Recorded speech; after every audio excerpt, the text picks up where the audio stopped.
kung matatandaan ninyo, they only need 105 eh, 'di ba? 105 na signature.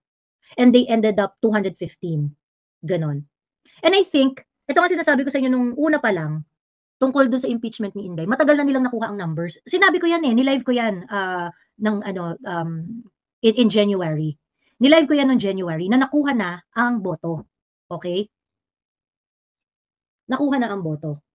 Okay.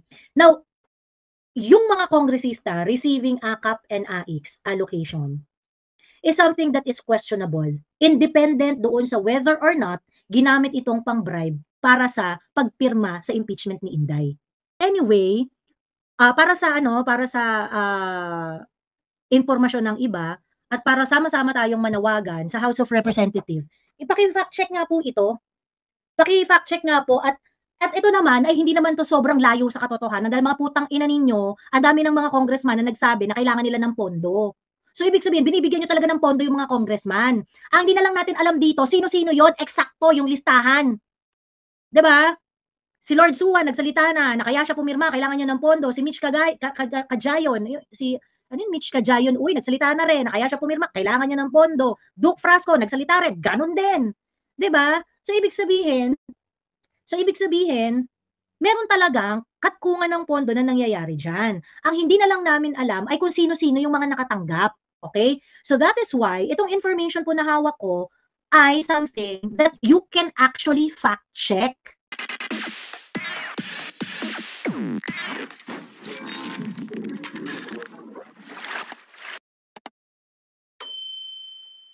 Kailangan ko mag-live kasi para dito sa aking nakuha na table, okay, na gusto nating i-fact check ng House of Representatives. Ayan, okay. And this is for many reasons dahil masyadong obvious masyadong nagko-connecta yung mga bagay-bagay. So, ayun this live I think I have to do it.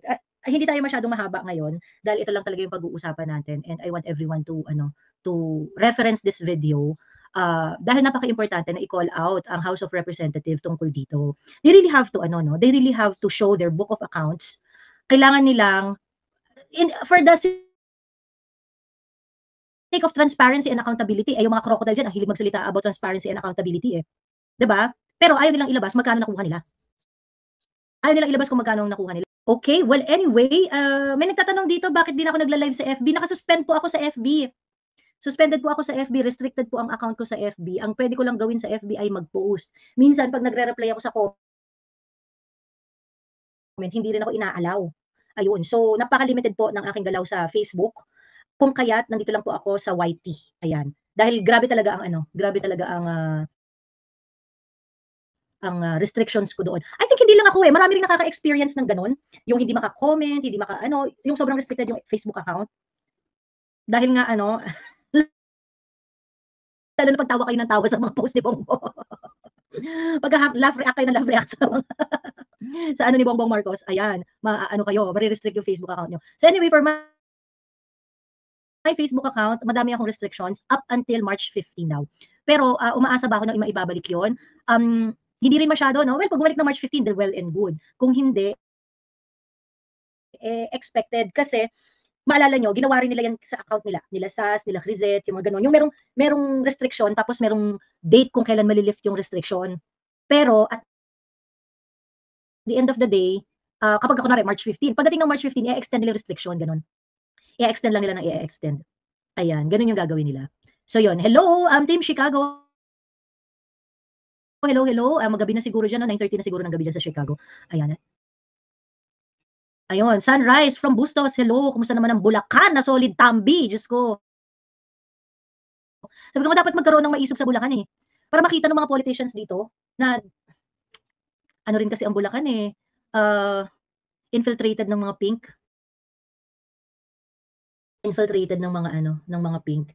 Hi, Tita Benji. Good morning po sa inyo. Ayan. Nakakalungkot dahil yung Bulacan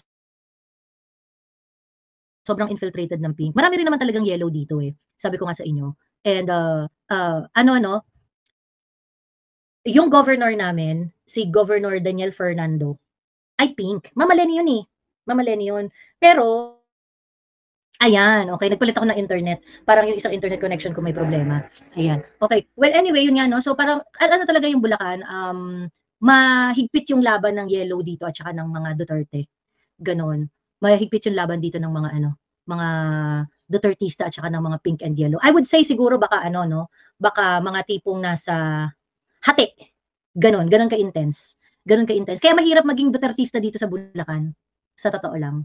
Mahirap maging Duterte. And I think it has something to do with yung migration ng mga miyembro ng mga militanteng grupo kasi most of them nandito.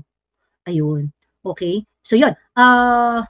Si Castro gusto paimbita si Meta sa Congress just because na-suspend account niya. Tanga nga eh, Diyos ko po. Ito talagang Congress natin, itong 19th Congress natin. Kasi they're not being put in the right places eh. Yun supposedly yung trabaho ng Ethics Committee, Ethics and Privilege Committee. You cannot abuse your privilege. 'Di ba? Kakadiri. Okay, well anyway, naalala nyo, nag-post ako kahapon sa Facebook. Ito talaga ang layunin ng live natin ngayon Kasi kahapon nag-post ako sa Facebook. And alam niyo na maraming maraming mga nagse-send sa akin, nag-e-email, ganyan-ganyan, at ng mga kung ano-anong mga bagay, ganon. I try to really read everything ng mga sinesend nyo sa akin kasi I'm pretty sure meron kayong mga meaningful input, important input na gustong i-share. And there are so many factors. Well, some of it I am able to share sa post ko. Yung iba I kind of feel na hindi pa yung either hindi pa time para i-share yung mga ganong klaseng mga information or minsan lacking sa information, additional information kaya hindi ko pa ma-post. Ganon. So usually ganon naman ang ganon naman ang thought processes ko every time I get information from my followers, viewers, or just any other concerned citizen. Okay. Ngayon, may nag-dump sa akin ng Excel sheet. Ayan. Okay, so, yun, parang, Excel sheet lang naman yun eh. Ano ba yan? Bakit? Why are you making a big deal out of it? Yun yung ibabanat ng iba dyan, Why am I making a big deal out of an Excel sheet? Because anybody can make it. Ganun yung mga arguments nila. And I understand that. Unless the table offers information that is very consistent. Kasi, medyo mahirap gawin yon. Yung ganong klaseng yung ganong klaseng data na sama-sama at nagre-reveal ng mga information na arranged, na processed. Ayan. So, hindi yun random information na pinagsama-sama. Okay? But nevertheless, that is why I am calling out the House of Representatives. Kasi, pakita ko sa inyo yung yung pinost ko kahapon. Okay? Ngayon, ang problema kasi yung pinost ko kahapon, ang labo eh. Ang labo. And even if i-screenshot ko siya, malabo pa rin dahil nga doon sa massive na table na yon. So, ang gagawin natin today, if-flash natin yan sa ating presentation, sa ating screen, para sa mas malinaw na pagtingin doon sa table na yon. Okay? Ito yung sinasabi ko. Okay? I posted a screen recording of an Excel sheet. Ayan. Ito yon, ito yon. Ayan. Okay?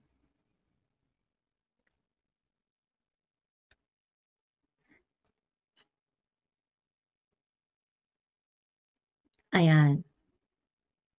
Dami, 'di ba? Okay, sobrang dami. Okay, ngayon, when I received this table, I asked some friends who used to work in the House of Representatives at yung iba na currently nandun din, ganyan-ganyan. So sabi nila parang, this really looks legit, itong list na ito. This really looks legit. Itong listahan na to. And yun nga yung nag-dump sa akin itong list na to, hindi ko na rin siya ma-contact. Hindi ko na siya matanong, gano'n. And yung nag-forward sa akin ito, sinabi lang niya na, alam mo ba, Miss Joey, sabi niya gano'n, alam mo yung kwento tungkol doon sa mga na-receive ng mga congressman, tungkol doon sa 150M na ayuda in exchange of pagpirma sa impeachment ni Inday. Sabi niya gano'n, may nakuha naman talaga sila eh, ganyan. May nakuha naman talaga sila eh. Now, this table says na noong January 28 and 29 at noong February 3, nagkaroon ng mga request and approval ng AIX at AKAP. Okay? Alam naman natin kung ano ang nangyari noong February 5. Okay?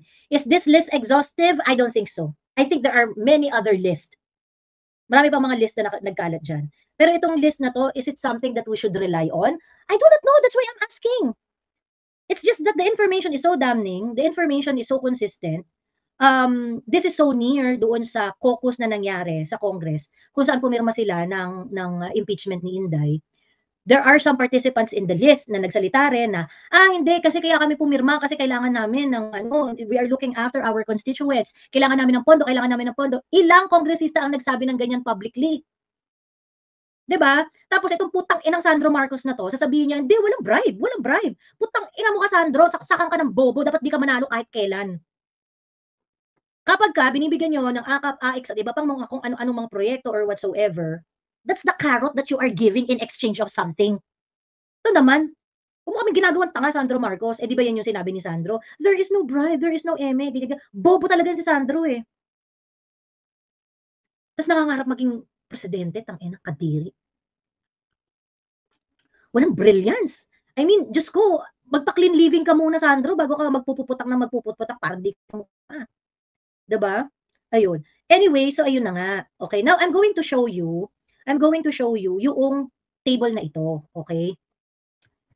Papakita ko sa inyo itong table na ito. Okay? So yung table, actually, mukha siyang identical when it comes to ano, no, yung, kasi ano yan eh, dalawang tab yan, AKAP at saka AIX. Ayan. Ayun. So, hanggang ano to, 132.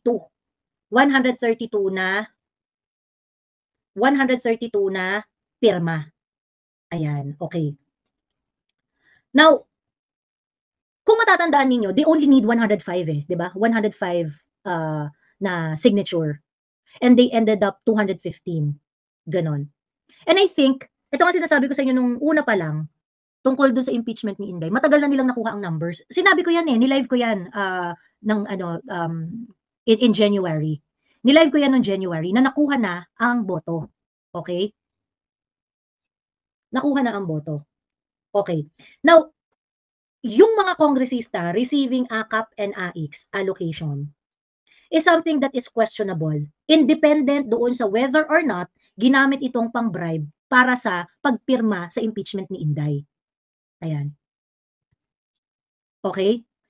Dahil yung kamalian ng distribution ng AKAP at AIX sa mga kongresista is really wrong on so many levels. Okay? On so many levels. Okay.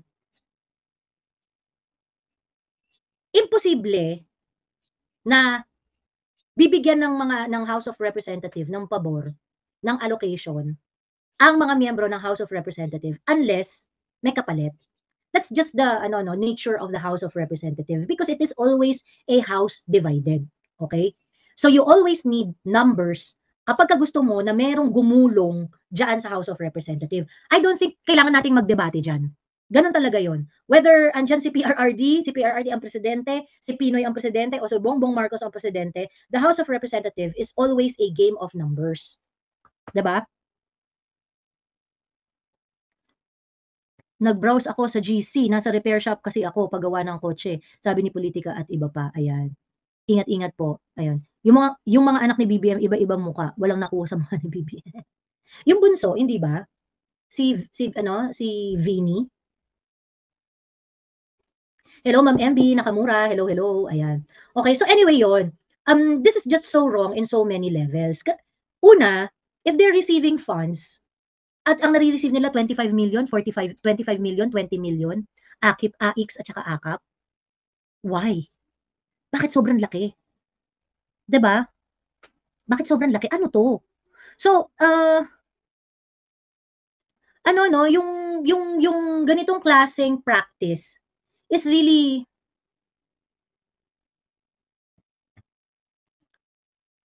ano ba adjective ang gagamitin natin dito? Something that we should abhor, napaka-abhorrent, 'di ba? Grabe yung grabe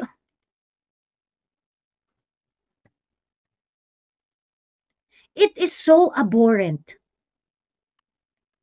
Unang-una, simply because, anong papel ninyo sa project ng DSWD? Ba't kayo may say sa implementation ng project ng executive branch? 'Di ba? Sobrang kadiri, sobrang kadiri. Okay, well anyway, Para sa ano, para sa, impormasyon ng iba at para sama-sama tayong manawagan sa House of Representative, ipaki-fact check nga po ito. Paki-fact check nga po at ito naman ay hindi naman 'to sobrang layo sa katotohanan dahil mga putang ina ninyo, ang dami ng mga congressman na nagsabi na kailangan nila ng pondo. So, ibig sabihin binibigyan niyo talaga ng pondo yung mga congressman. Ang hindi na lang natin alam dito sino-sino yon, eksakto yung listahan, 'di ba? Si Lord Suwan nagsalita na kaya siya pumirma, kailangan niya ng pondo. Si Mitch Cajayon, si ano yun, Mitch Cajayon, uy, nagsalita na rin na kaya siya pumirma, kailangan niya ng pondo. Duke Frasco nagsalita rin, ganun din. 'Di ba? So ibig sabihin, meron talagang katkungan ng pondo na nangyayari diyan. Ang hindi na lang namin alam ay kung sino-sino yung mga nakatanggap. Okay? So that is why itong information po na hawak ko ay something that you can actually fact check. Okay?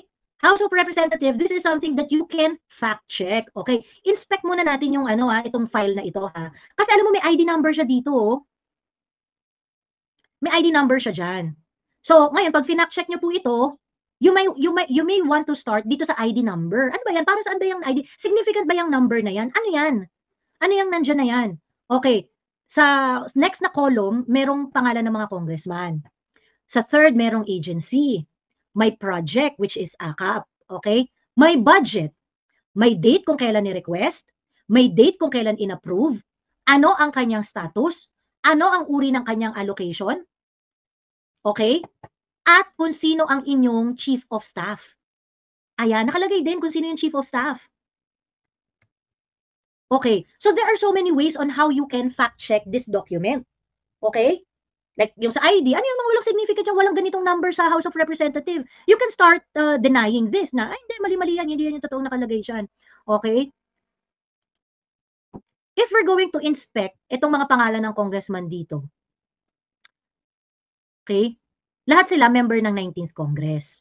Okay? Pagdating dito sa budget, most of them receive 20 million and 25 million. Either 20 million or 25 million na budget. Akap to ha, akap to yung pinag-uusapan natin. Pagdating sa AIX, ganun din, either 25 or 20 million. Ayan, okay? Meron lang specific na ano dito kay Martin, kasi pagdating kay Martin, ano, iba yung ano may ano siya marami siyang budget. Ayan, meron siyang 1 million cut into 250,000, 20 million, 20 million, ayan. Merong si Sagarbarya ng Dumaguete, Negros Oriental, 10 million. Tapos si Martin Romualdez meron pa siyang 10 million and 25 million. Ayan. At of course, ang kanyang political officer na si Sophonias Gabonada. Kilala naman 'to na siya talaga ang COS na Chief of Staff ni Tambi, ayan. Okay, so isa-isahin natin kasi hindi 'to nakikita dun sa video, ang hirap kitain So that is why I wanted to share it sa live. Gusto kong i-share sa live itong document na 'to para makita ninyo, okay? Para makita ninyo yung malinaw niyong makita yung mga data na nandun sa Excel file. Yung iba mga nanghihingi, binibigyan ko ng kopya if you want, ganyan. Hindi ko i-gatekeep itong Excel file na 'to kasi nga ang gusto ko nga ma-vet ito at ma-verify ng House of Representatives. So, if you want to use this as your content, yung ibang mga content creator dyan, go ahead. Gamitin ninyo, walang problema. Ayan, okay. So, anyway, ayan na. Okay? There are so many things on how we can fact check this Like for example, itong si Alan B. Ecleo na merong 25 million para sa AIX at 20 million para sa AKAP. Okay, naramdaman niyo ba yan na nagpamigay ng pera? Nagpamigay ng pera. Kung nagpamigay siya ng pera, okay. Kung nagpamigay siya ng pera, again, wala kasing lusot dito yung House of Representatives If totoo na nagpapamigay sila ng AKAP at AIX under their own account, 'di ba? Nasa kanila dumadaan at silang nagpapamigay. Bakit? Unang-una dapat wala kayong participation diyan. Hindi niyo project 'yan. 'Di ba? Ba't kayo may allocation? Ayan, nakalagay yung allocation type, regular. Tapos endorse. Endorse under your name? 'Di ba? Endorse under your name? Bakit? Okay? So unang-una, if this is true, it is so wrong. Wala kayong ano dito. Wala kayong kinalaman dapat sa implementation ng executive program, ng DSWD program. Bakit ngayon ini-endorse sa inyo ang pera? At huwag tayong magaguhan, ilang beses na nagkaroon ng AKAP at AIX distribution na nandun ang mga pagmumukha ninyo at mga presensya ninyo. 'Di ba? So kapag sinabi niyong hindi 'to totoo, hindi totoo na merong ano, na merong distribution ng AKAP at AIX, eh, bakit kayo nandun sa mga distribution ng AKAP at AIX? 'Di ba? Sabi ko nga, ang pinapa-confirm ko sa inyo dito, yung eksaktong distribution ng AKAP at AIX sa mga kongresista. Yun ang gusto naming i-confirm or, i-validate ninyo, okay? Yun ang gusto namin na list. Kung hindi totoo yung nandito, then maglabas kayo ng certified na dokumento na kung magkano ang ina-allocate nyo per congressman. Paano nyo nilalaro ang carrots diyaan sa House of Representatives? Okay? When we say carrot, no, alam niyo yung carrot and stick na ano, yung kasabihan na carrot and stick, 'di ba? Carrot, bibigyan mo ng pabor, bibigyan mo ng chicha, bibigyan mo ng ano no, ng something that is beneficial doon sa tao na may gusto kang kunin. Okay? For example, ako gusto kong kung kunwari ikaw si Tambi, gusto mong kunin yung boto at suporta nitong mga 'to, ganyan. Sabi ni Scarlett O'Hara, bribe. Yes, oo. Yes, gano'n na nga, okey? So ngayon 'pag sinabi mong karot, meron kang ibibigay. May bibigay ka kasi may kailangan ka, okey? So those are the ways on how you get what you want. You either give carrot or you give stick, okey? 'Pag sinabi mong stick ang ibibigay, kunwari, ang tawag dito, gusto naming makuha ang respeto ng mga vloggers. Ang binibigay nila sa'min na karot, okey, o-offeran ka ng bayad, ganyan-ganyan, yun yung karot, okey? Eh, kaso hindi nila kami makuha sa karot. 'Di ba? Hindi na kami makuha sa karot. So, ang binigay nila sa'min stick. O anong ginawa nila? Ayun, tinawag kami sa House of Representative, pagkatapos gusto nila kaming ipahiya do'n, gusto nila kaming, boljakin ng bonggang-bongga nang walang kalaban-laban. Ayan. So, yung mga ano 'no, ganyan yung mga ano, mga carrot and sticks tactic, ganyan.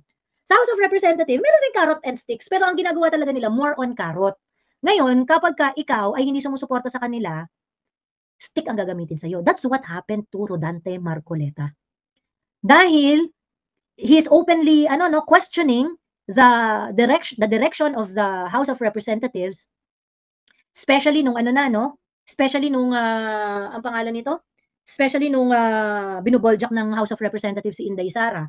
Nagpakita ng suporta si Rodante Marcoleta kay Inday. O anong ginawa kay Kong Marcoleta? Tinanggal siya lahat ng committee membership, 'di ba? In-outside ko lang po siya ng bonggang-bongga. Ni magpa-contempt, ayaw siyang bigyan ng authority. Ayaw siyang bigyan ng kapangyarihan ng mga putang ina, 'di ba? Sabi ni Malu Ancheta, lantaran sinabi ni Luis Tro, magpasalamat kay Speaker kung wala si Martin, walang akap, AIX, kaya bumabaha ng ayuda. Sinabi niya yan sa stage sa Batangas. Correct! So kaya nga sabi ko, ang pinapa-confirm natin dito ay yung eksaktong bigayan ng AIX at saka ng akap.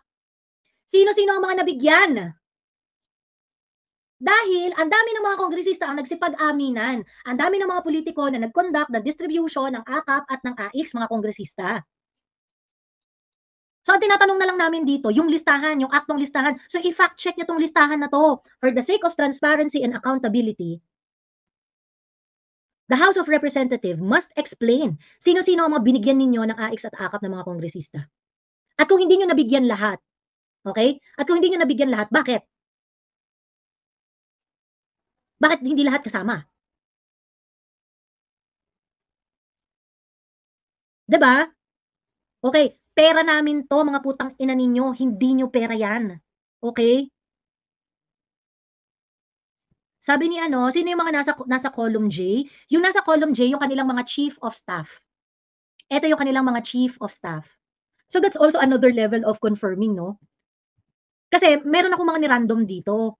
Yung mga pangalan na 'yan, yeah, it really appeared that they are the current chief of staff of this congressman. Sila-sila talaga. Sila-sila talaga yung mga chief of staff diyan. Ngayon, sa totoong buhay, yung chief of staff na yan, allocation type, approve, kineme. Bakit importante? Bakit importante na nandyan yung chief of staff nila? Kasi yung chief of staff kukubra ng pera. Okey? Si chief of staff ang kukubra ng pera.